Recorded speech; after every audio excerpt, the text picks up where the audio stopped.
Saya juga bisa mengasumsikan kasyaf. Apa kasyafnya? Abdullah bin Alwi Al-Haddad, As-Sakran, semua segala macam Pak Alawi itu udah didebat sama Wali Songo di dalam Alam Arwah. Wali Songo tidak ada keturunannya di Samsu. Ditulis Abdul Malik ada sampai apa? Abdullah.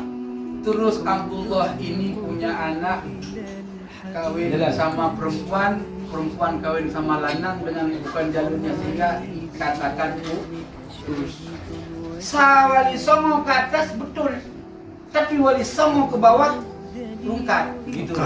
Kalau sampeyan masih berpegang kepada Azmat Khan atau berpegang kepada Jarul Ubaidillah, sampeyan ditolak dari dua arah. Ya, ditolak dari Robitoh Alawi, ditolak dari analisa kita juga. Kesempatan kali ini tuan-tuan semuanya yang dirahmati oleh Allah, saya sebenarnya ingin mengomentari yang tadi yang kita bahas ini. Konsepnya itu bukan asas, bukan dasar. Yang satu bilang batal Ba'alawi dari jalur Ubaidillah, ya kan? Yang satu meyakini Ubaidillah itu anak Sayyidina Ahmad bin Isa ya. Dalam hal ini saya ingin memberikan suatu pandangan saya. Kita lebih baik sebelum mengarah kepada prosedur hal yang kita sampaikan tadi di permulaan, harusnya kita ngebahas dulu konsep penetapan nasab, gitu loh. Jadi kita nanti nggak simpang siur. Yang satu itikadnya begini, wah nggak mungkin aulia itu bohong, semua punya manuskrip. Kayak tadi Kiai Elang Parihin kan menyatakan kami nggak mungkin menafikan yang sudah kami dapat, kan begitu kan? Nah, oleh sebab itu saya ingin menyampaikan metode penetapan nasab itu punya syarat dan rukun. Semua itu ada syarat dan rukun. Nah, syarat rukun daripada penetapan nasab yang saya nukil dalam kitab Ma'alimul Ansab ya, itu ada 4. Yang pertama, jihad itsbatil nasab. Ya, apa jihad itu? Bidang verifikasi nasab. Dari yang bersangkutan itu nanti ada subnya ya, yaitu Robitoh terjada. Nah, pertanyaan saya, ketika dituliskan nasab Wali Songo yang dari kita nih sampai terakhir yang menjadi isbat ya, apakah beliau ini Robitoh, nakobah atau bukan? Dulu, ya. Kalau bukan, berarti di sini penulisan manuskrip itu berdasarkan analisa si penulis. Apakah itu seorang kiai, ahli sejarah, ahli fikih, beliau menukil dari kitab lain. Nanti prosedurnya adalah setiap informasi jalur kitab yang disampaikan dalam satu tulisan, bila tidak ada maragi, ini namanya makal. Tidak ada nakal. Jadi kalau kita memiliki nasab, potensi kita itu harus ada 2, nakal dan makal. Nakal itu isnad. Kan ini udah menjadi syarat yang dari zaman itlaknya ilmu ya. Al-Imam Ibnu Mubarak mengatakan laulal isnad laqala man qala masya'a. Bila tak ada isnad, sungguh orang bisa bicara apa yang dia mau. Kalau bicara ikhtilaf, siapapun bisa ikhtilaf, hatta fikah. Saya kasih contoh. Ketika berbicara bersuci dengan bensin, sampai mungkin kajian, boleh nggak bersuci dengan bensin? Ada makalahnya yang buat ulama ahli ijtihad. Semua cairan yang dianggap cairan, baik mustakmal apapun tidak, sah dijadikan buat bersuci. Buka kitab Mizanul Kubra. Ya. Apakah pendapat itu menjadi pegangan? Sedangkan muqabil dari pendapat yang asah, yang menjadi rujukan kita yang namanya cair itu terbagi 3. Bahkan ada yang bilang 4, bahkan 5. ada air mutlak, air mustakmal, air musyammas, ada air yang lasat dan lain sebagainya. Ya. Begitu juga ketika orang mengungkapkan hadza haram indal qadim wa fil jadid sahih, bisa apa halal gitu kan. Ketika kita cari di jadid, di qadim tak ada. Apakah bisa diitlakkan jadid ini sebagai rujukan daripada qadim? Tidak bisa. Yang kedua, semua ulama nggak punya kapasitas masuk, tetapi mereka mempunyai kapasitas harus mahfuz, ya mahfuz. Apapun yang diitlak oleh ahli ilmu ini tidak pada dasar 100% hakul yakin, karena metodenya 3 dari semua fan ilmu yakin, ainul yakin, hakul yakin. Ada 4 tambah alhamdulillah. Apa satu lagi? Hakikatul yakin. Ya terserah. Alhamdulillah tambah tuh, mantap ya. Kalau ada orang menolak Sayyidina Hasan wal Husain, ya, bukan anak cucu Nabi murtad. Karena itu sudah masuk mungkin paling atas tadi hakikatul yakin. Itu murtad. Terus kalau orang menyatakan Ubaidillah bukan Ahmad, bukan anaknya Ahmad bin Isa, ya, itu masuk primer, gitu loh, masuk kepada jalur tawatur, ya, isbatnya ijma sukuti atau bukan ijma sukuti, yang intinya menolak beliau sebagai sadah daripada Rasul, paling rendahnya itu fasik, dalal, sesat, haram. Yang ketiga jalur kita ini jalur isbat. Isbat itu bisa saja hari ini kita isbat, dulu diisbat oleh ulama abad 9 Ba'alawi daripada Juriyah Ahmad bin Isa. Ternyata di kemudian tahun abad sekian orang-orang yang meneliti menemukan ketidakvalidan nasab tersebut. Wajar terjadi diskusi semacam ini, karena ini mujaddid. Jadi kita tidak boleh juga, nggak bisa, harus ini. Ya tak apa. Kalau mau kita berkiblat kepada Azmat Khan, Ubaidillah bin Ahmad bin Isa, tapi data primer, ini mohon maaf, ini saya bawa kitab supaya jelas. Kitab Al-Madidi, ya, tidak ditemukan nama Ubaidillah bin Ahmad.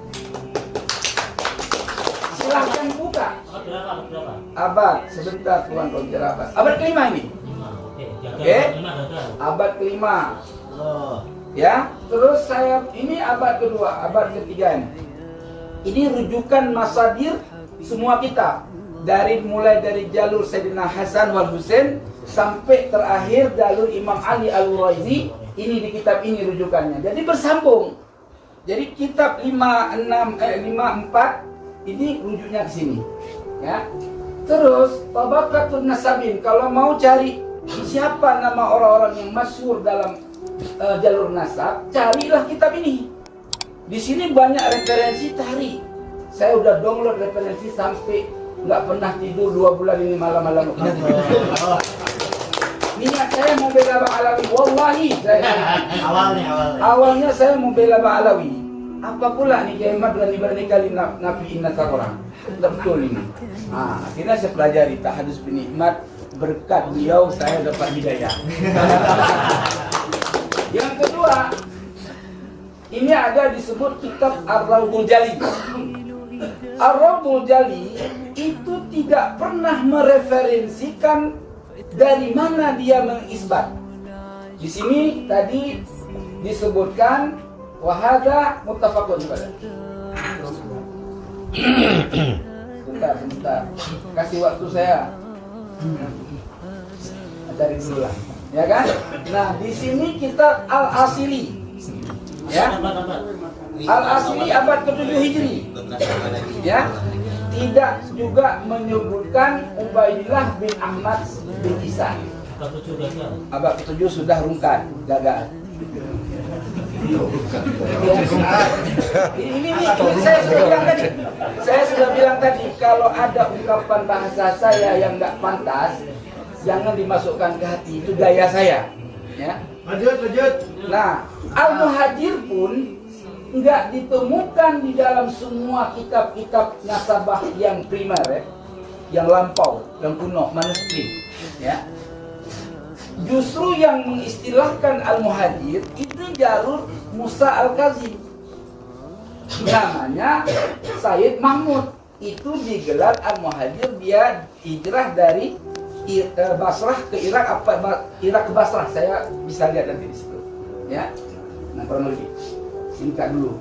Nah, yang saya nggak pakai dulu Syajaratul Mubarakah karena ada yang bilang Syiah. Itu palsu kan? Ini yang ketiga, kitab Umdatul Talib, ya, juga tidak menuliskan Ahmad bin Isa punya anak Ubaidillah. Abad.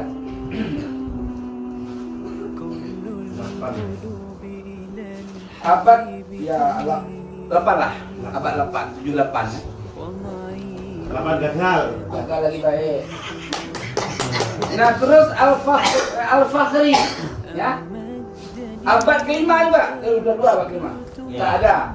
Nah, rujukan semua kitab sumber itu 2. Ya, yang tadi ya. Pertama, kitab yang agak lebih tua sedikit daripada Tahdzibul Ansab. Namanya Abnaul Imam. Ya. Abnaul Imam itu dituliskan ada Ubaidillah dengan nama Abdullah dan Ubaidillah. Cuman persoalannya, gitu loh. Persoalannya dalam kitab Abnaul Imam penulisannya itu di mukaddimah oleh muhakkik sudah menyatakan bahwa di akhir kali penulisan saya ada menambahkan sesuatu yang tidak ada di nasakh asalnya, ya, di nasakh asal apa di kitab sebelumnya. Enggak di asal kitab Ya naskah lah. Naskah kitab asalnya saya tambahkan sesuai dengan yang saya dapatkan dari taklik.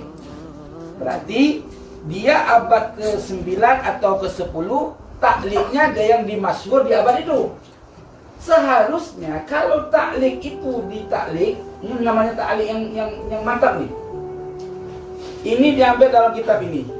Ini diambil dalam kitab ini. Ini semua kitab-kitab ketika ditaklik itu semua fil umdah, fil Tanzibul Ansab, fil adab, gitu loh. Nah, itu baru layak. Nah, kitab yang paling rekomen ini Tahdzibul Ansab. Ini cuma 1 anaknya. 1 saja anaknya, Sayyidina Abu Ja'far Muhammad, orang Buta. Ini paling tua. Sebelum yang lain ini, makanya saya bilang rujukan 2 yang tua. Abad ke-4.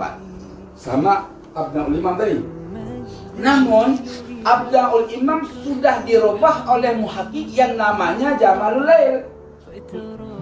Gitu loh. Ada 3 muhakkik, yang terakhir 4, yaitu Jamalul Lail. Nah, sudah paham dulu? Nah, terakhir apa tadi? Asy-Syajaratul Mubarakah, karya Fakhrur Razi. Banyak yang menafikan ini karena sentimen. Padahal banyak kitab-kitab taklik semua mereferensikan Asy-Syajaratul Mubarakah. Terus ada yang bilang, kitab-kitab ini yang menyatakan Ahmad bin Isa tidak punya anak yang namanya Ubaidillah, rupanya orang Syiah semua. Itu katanya. Tak apa. Kalau itu menjadi patokan, ilmiah itu nggak pandang mazhab. Imam Syafi'i mengambil ilmu daripada Abi Ja'far Ar-Razi. Kalau enggak, kita nggak usah pakai kunut hari ini. Dalil kunut dari Imam Ja'far Ar-Razi ahli tafsir, dia diklaim sebagai Syiah Rafidi. Apa kata Imam Syafi'i? Kalau sekedar orang aku menjalankan kebenaran, mencintai Ahlul Bait, dikatakan Rafidi, maka aku Rafidi, kata Imam Syafi'i. Ya. Terus Bukhari buang ke laut kitab Bukhari. Kitab Bukhari berapa banyak musnidnya? Ya, gurunya Imam Bukhari mengambil riwayat dari ulama Syiah. Bahkan hari ini orang-orang Syiah mengambil Sahih Bukhari untuk menjatuhkan paham Sunni. Coba saya kasih bocoran. Orang Syiah tidak mengakui anaknya Sayyidina Rasulullah selain Sayyidah Fatimah. Zainab, Ruqayyah, Ummu Kulsum itu bukan anaknya Rasulullah, tetapi anaknya suami pertama daripada Sayyidah Khadijah. Satu, ada yang berpendapat lain, anak angkat. Itu kurang lebih. Yang terakhir ini khusus jalur Hasani Al-Muntaqa. Ini khusus jalur sanad Al-Hasani. Syekh Abdul Qadir Jalani muskil, tapi di sini ditarjih. Nah, tuan-tuan yang dirahmati oleh Allah, kalau kita sudah paham, maka statement ulama ini dari zaman ke zaman butuh tarjih. Saya kasih contoh. Ashabul Wujuh. Berapa banyak pendapat Ashabul Wujuh? Kalau nggak ada ahli tarjih Imam Nawawi dan Imam Ar-Rafi'i, rungkat ibadah kita semua. Rungkat. Betul. Maka disebut ahli tarjih. Hari ini kita kumpul untuk mentarjih. Bahasa Banten. Oh, bahasa ini. Aceh. Oh, Aceh. Menyatakan yang lain-lain untuk mentarjih. Oh, tidak. Cara mana kita mentarjih? Saya mohon maaf, saya ada sependapat dengan Kiai Mat, tetapi ada beberapa statement yang saya punya ijtihad dewe. Ya. Saya menyatakan Ba'alawi itu muqabil masyhur. Kenapa saya mengatakan Ba'alawi muqabil masyhur? Kalau tidak ada ulama di abad 9, 10 sampai hari ini, ya, menyatakan Ubaidillah, maka itu nasab mardud. Tapi secara syuhrah wal istifadah, setidaknya di masa 9, 10 sampai sekian, ada ulama ahli ilmu yang menyatakan benar nasab itu, walaupun tidak ada apa namanya tadi, tangga, tidak ada tangga. Namun berprasangka baik kita, berhusnuzon dengan ijtihad seperti Abdullah bin Nuh itu, beliau mengarangkan kita bahasa Arab. Tapi sayang ketika menceritakan hijrahnya Ubaidillah bersama Syekh Ahmad bin Isa itu ke Yaman, tidak direferensikan dari mana menakalnya. Itu aja. Ya. Oleh sebab itu, syurah itu saya anggap tidak stabil syar'i. Ya. Tidak stabil syar'i. Kenapa? Karena syarat syurah itu harus mengikuti kaidah syar'i, enggak asal syurah. Istifadah itu asal. Maka nanti itu masuk dalam kategori yang kedua, yaitu turukun taqlidiyatu li itsbatin nasab. Itu rukun kedua. Apa itu? Metode tradisional untuk membuktikan nasab keturunan. Nah, itu syarat kedua. Jadi setiap daerah punya metode. Di Arab punya metode, di Irak punya, di kita juga punya. Apa yang menjadi patokan metodenya? 3. Ya, 3. 1, awraqun wa suhukun qadimatun wa musajjaratun tafidu bi sihhatin nasab. Itu yang pertama. Harus ada manuskrip kuno. Jadi kalau Kiai Mat membatalkan sah. Enggak ada manuskrip kuno kok. Kalau saya kan husnuzon dulu nih. Jadi saya arahkan ke kaidah muqabil masyhur. Tapi kalau mengibtalkan sah. Karena yang ditanya manuskrip kunonya sing endi?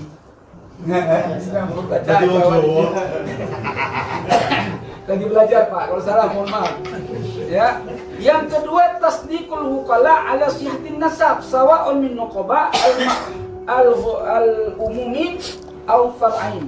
Jadi pengesahan ahli nasab terhadap sahnya suatu nasab melalui para nakib atau cabang nakib. Gitu loh.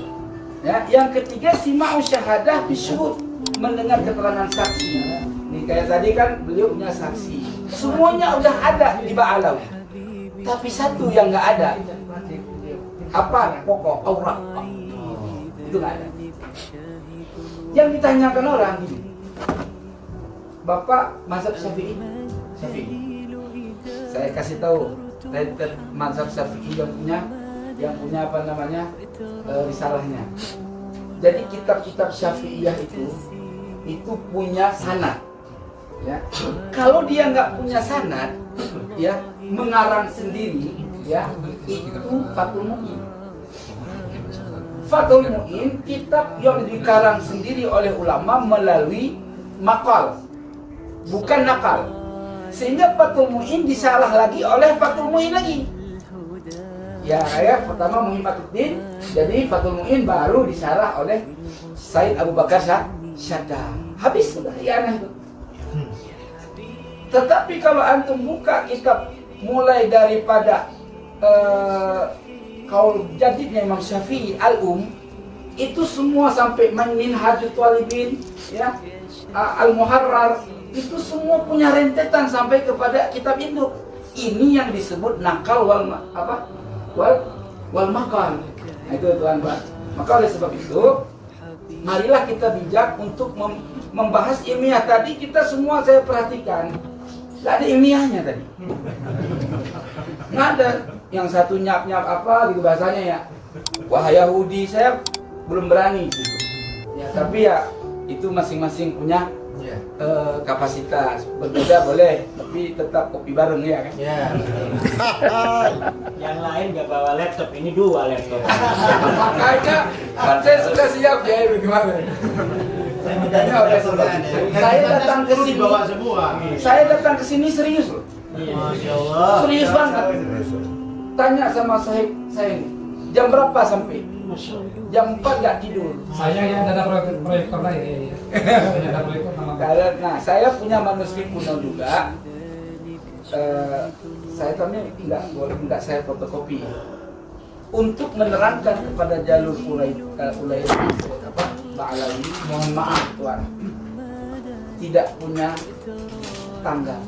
Az-Zuhri pernah memberikan satu khobar kepada seseorang, orang tersebut namanya saya lupa.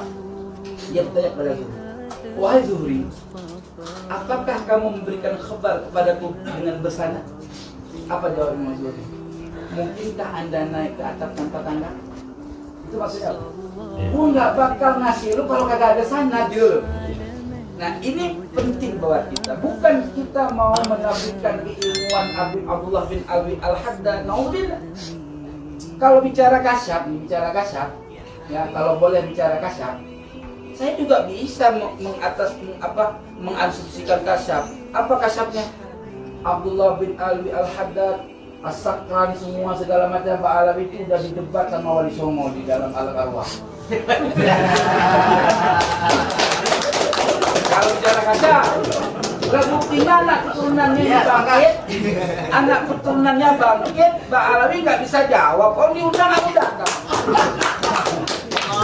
Maka saya minta sama tuan-tuan ini semua, ayolah kita nggak usah bicara pribadi. Ya, ini mungkin tahap kita untuk menemukan satu kepastian. Kita kumpul begini, besok biar masuk ke LBMNU langsung memutuskan masalah ini secara diskusi ilmiah yang lebih detail 7 hari 7 malam. Makanya tuan-tuan yang berhormat Allah, terakhir saya nggak bisa bicara lagi biar berganti ya orang bercakap. Yang Abu Qorinya. Ya itu nanti sampaikan dulu, nanti makalahnya saya akan sampaikan. Bukan jadi hilang. Nah, yang terakhir bapak-bapak yang dirahmati oleh Allah, tuan-tuan yang dirahmati oleh Allah, yang terakhir. Tadi Kiai Iman mengatakan bahwa pertama sekali menuliskan nasabah Alawi itu siapa tadi, Kiai? Ternyata bukan. Pertama sekali yang menuliskan naskah Ba'alawi Umar Al-Muhdar bin Abdurrahman As-Saqaf. Dia mendirikan nakabah pertama di sana, di Yaman. Amannya. Apa? Amannya Ali. Iya. Terserah ini mau paman mau apa, saya nggak ngerti. Yang jelas namanya Umar Al-Muhdar bin Abdurrahman As-Saqaf. Abadnya 833 Hijri atau Masehinya 1429.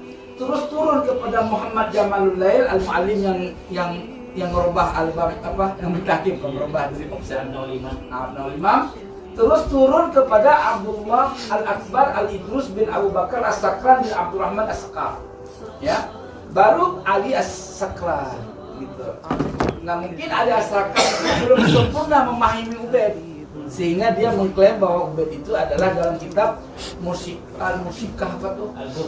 Burqatul Musikah, dia menyatakan bahwa menurut analisa saya Ubaid itu adalah Ubaidillah bin Ahmad bin Riza Al-Muhajir.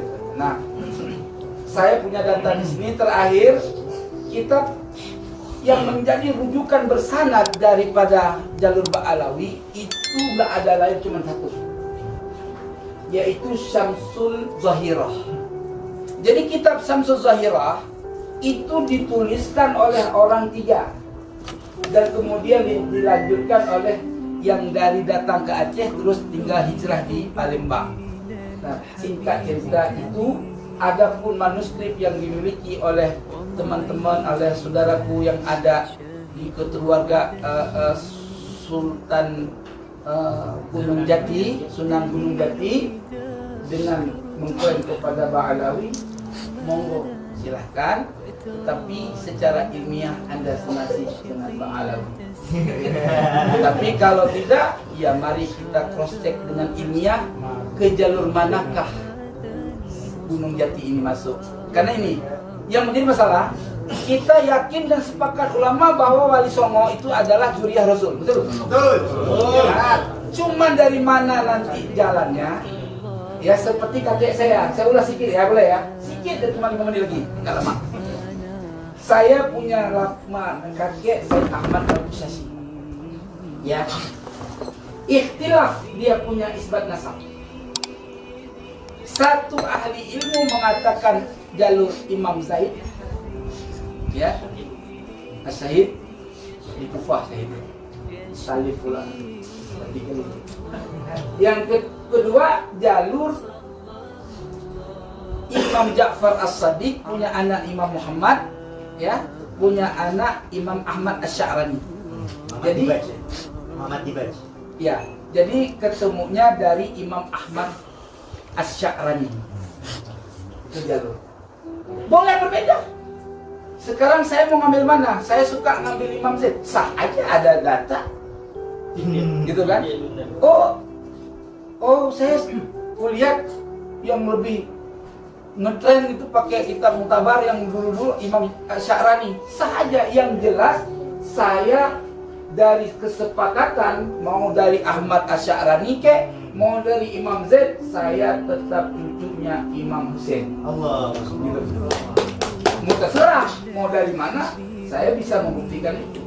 Nah, kalau Ba'alawi diklaim Ubaidillah rungkat, tapi ada jalur lain yang mantap, yang sah sanadnya, monggo kayak Kiai Hanan menyatakan dari Bani Hadid. Ya, Khusus bentar. Khusus Al-Haddad, saya tak berbicara yang lain. Enggak, terserah. Kalaupun nggak bicara yang lain, yang Al-Haddad itu dianggap Abdullah bin Ali Al-Haddad, Mangga Al-Haddad, yang masuk ke jalur itu, ya kan? Syaratnya cuma satu. Maukah Robitah Ba'alawi meyakini dulu statement yang antum sampaikan dari manuskrip itu? Kalau Ba'alawi bilang hari ini gua rungkat dari Ubaidillah masuk ke jalur Bani, tidak jadi, ya kan? Baru kita bahas itu. Yang penting statementnya keluar dulu, gitu. Berarti buku-buku yang udah keluar copot-copot dulu, baru robah, baru kita diskusikan lagi. Sebentar, boleh menyela? Lanjut. Boleh menyela? Tunggu dulu. Oke. Nah, saya udah serak nih. Udah cukup, udah cukup.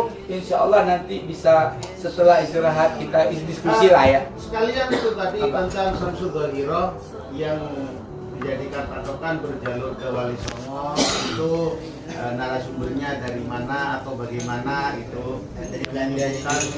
Saya nggak berbicara masalah gerbek. Enggak. Jadi gini, kita juga jangan alergi. Fadl kok kayak ini ya, orang ilmiah tuh nggak ada mikir lu agamanya apa yang meriwayatkan apa segala, yang penting sesuatu mutabik nggak dengan hak. Lah kalau kayak gitu nggak usah pakai munjid bukan orang Islam. Maka muncul Munawir itu gara-gara supaya nggak laku mungkin kan gitu.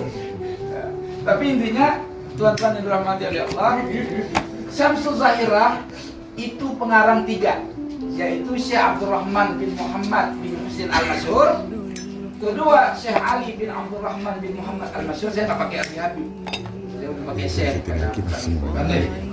Yang ketiga Syekh Salman bin Sa'id Baghos. Itu 3. Jadi jadilah Syamsul Zahirah. Nah, kitab yang selain Syamsul Zahirah yang menjadi rujukan mutlak awal pertama Syamsul Zahirah itu penulisnya Said Ali atau Syekh Ali bin Muhammad bin Harun bin Naib al-Junaid. Nah, jadi barulah muncul kitab-kitab yang lain yang menukil dari ini semua. Jadi patokannya di situ semua. Jadi Syamsul Zahirah jilidnya banyak, lebih banyak dari kitab-kitab lain. Kalau nggak salah saya 17 jilid. Itu karena dituliskan berkesinambungan. Itu jadi Wali Songo tidak ada keturunannya di Syamsul Zahirah. Ditulis Abdul Malik ada sampai apa? Abdullah. Terus Abdullah ini punya anak kawin sama perempuan, perempuan kawin sama lanang dengan bukan jalurnya sehingga dikatakan terus. Wali Songo ke atas betul, tapi Wali Songo ke bawah rungkat gitu. Nah, disinilah yang menjadi kalau sampeyan masih berpegang kepada Azmat Khan atau berpegang kepada Jarul Ubaidillah, sampeyan ditolak dari 2 arah. Ditolak kontrak. Dia ditolak dari Robitoh Alawi, Alawi ditolak dari analisa kita juga. Demikian yang dapat saya sampaikan. Wallahul muwaffiq ila aqwamit thoriq. Al-'afwu minkum. Wassalamualaikum warahmatullahi wabarakatuh. Pimpinan sekitar 1,5 menit aja. Pimpinan minta waktu 1 menit. Ya, karena mumpung nyambung biar nanti saya tidak disalahpahami ini nih. Luar biasa pemaparannya. Mohon izin Kiai. Ya. Kami jauh-jauh dari Madura, aslinya capek luar biasa. Tetapi saya merasa berbahagia ada di sebuah pesantren yang legendaris dan merupakan sebentar. Mudah-mudahan kami dari Madura ini mendapat tabaruk. Amin. Saya sebetulnya di dalam kapasitas menyediakan ban serep. Sehingga saya ban serep. Pertama, artinya Mbah Sunan Gunung Jati mau dianggap Adomat Khan, mau dianggap apapun, dia tetap nyambung kepada Rasulullah Sallallahu Alaihi Wasallam. Kalau mau menyambungkan lewat Adomat Khan, maka dia tetap tersambung kepada Rasulullah, tapi lewat versi saya, begitu. Artinya tidak ada celah untuk menafikan Mbah Kanjeng Sunan Gunung Jati. Tetapi kan yang kita sepakati bukan sepakati, mohon maaf. Tetapi dari yang dibahas ini kemungkinan kecil bahwa Kanjeng Sunan Gunung Jati itu adalah berjarul kepada Adomat Khan. Karena kami juga punya manuskripnya, walaupun kami adalah anak sampingan lah, karena dari perempuan ya. Tetapi kami juga punya manuskripnya lengkap dengan istri-istrinya. Tetapi memang belum kami buka ya, nanti bisa konsul secara pribadi. Saya seperti yang saya katakan tadi, sebagai ban serep, walaupun sudah dikanter oleh Yang Mulia Abuya Kiai Imaduddin, langsung dijawab saya langsung. Dibatalkan, manuskrip saya dibatalkan oleh Abuya Kiai Imaduddin dengan Bahrul Ansar di abad ke-9. Tetapi saya sudah memberikan pesanan online kepada beliau. Begini. Kenapa jalur saya dibatalkan? Karena ketika itu sudah ada semacam konsensus. Seperti misalkan konsili daripada Trinitas. Itu kan semuanya melalui konsili semuanya. Menetapkan Trinitas. Nah, nasab Alawi ini kemudian di abad 9 itu sudah ditetapkan kesepakat seperti ini nih. Sekarang Gina. Jadi sebelum kita rapat hari ini, Mbah Sunan Gunung Jati ini banyak versinya. banyak versinya. Setelah kita rapat hari ini, kemudian kita menetapkan satu silsilah Basunan Gunung Jati ke Musa Al-Kadim misalkan. Sudah titik, set. Maka kitab-kitab setelah hari ini kita tidak akan pernah menemukan versi lain kecuali Musa Al-Kadim. Seperti itu pula nasab daripada Ba'alawi ketika itu sudah konsensus melalui jalur Ubaidillah bin Ahmad Al-Muhajir. Padahal sebelum konsensus itu ada manuskrip silsilah daripada Ba'alawi itu melalui jalur lain, yaitu jalur. berapa? 8 jalur. Iya, yang dijawab beliau ya, saya sampaikan. Lebih 1 menit setengah. Ya, sebentar. Yaitu apa namanya? Melalui jalur Muhammad Al-Azraq. Tetapi kemudian dibatalkan oleh Kiai Maduddin. Karena Kiai Maduddin ini kealimannya luar biasa, ya saya diam aja, tidak mampu menjawab akhirnya. Tetapi kalau ketemu pelukan ya. ya, tetapi saya menyediakan ban serep khusus Wali Songo. Artinya Wali Songo ini mau dijalurkan kemanapun tidak bisa menafikan jalur Wali Songo. Misalkan suatu saat konsensus yang ada hari ini sepakat karena kebanyakan mendukung Ad-Domatkon, iya maka ada ban serepnya. Tetapi walaupun agak lemah karena dibahas oleh Kiai Maduddin tentang apa, mau tidak mau Kiai Maduddin harus menyentuh juga Ba'alawi karena ketika membahas Basunan Gunung Jati nanti juga akan ke Ba'alawi. Saya kira tanpa mengurangi rasa hormat hanya menjelaskan itu. Terima kasih kami dari keluarga dari Madura, mohon barokahnya semuanya, mudah-mudahan nanti nyampe ke Madura dalam keadaan selamat. Amin. Jazakumullah, ahsanul jazak. Assalamualaikum.